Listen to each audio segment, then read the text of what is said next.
Hello mga karoba, yan, tumitingin ng mga TV at titingnan lang natin kung ano difference ng mga to. Ito, sa may Samsung, meron QLED. Ano difference ito? Tingnan mo, ganyan yung ka-sharp mga karoba. Oh. Ang 75-inch. Yan. Tapos ito naman, yung 85-inch sa Samsung QLED, $2,299. Yung 75-inch, $1,899. Dito naman tayo sa LG. Ang 77-inch, $1,599. Dun sa taas, ito sa baba yung 77. Tapos, $2,499 siya. Mas mahal. Pero tingnan mo naman yung kulay, mas sharper talaga.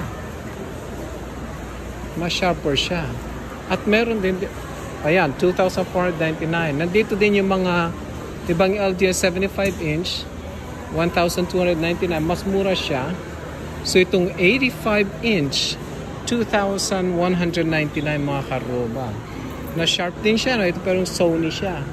Yung Samsung naman na pareho sila, tingnan pareho pinaplay. Ayan. Mas mura ng $1,000 itong Samsung na 85-inch.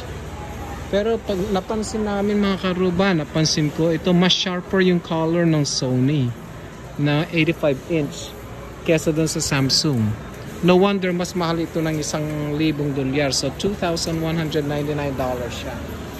Ayan o. Yan. So kailangan i-research ko pa ulit kung anong difference ng QLED tsaka OLED. Ayan. Baka yung mga karuba, oh. Yan, tingnan natin. Mas sharper yung kulay nito. Yan, no? Tapos yung isa. Pero pareho maganda, no? So, mahal lang pareho, no?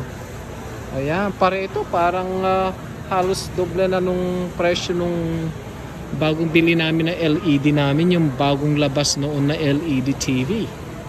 Ayan, mga karuba, God bless you. Spread love and smile. Yan. Baka mamaya may mag-sponsor ha. Bibili ako ng TV. Tingnan natin.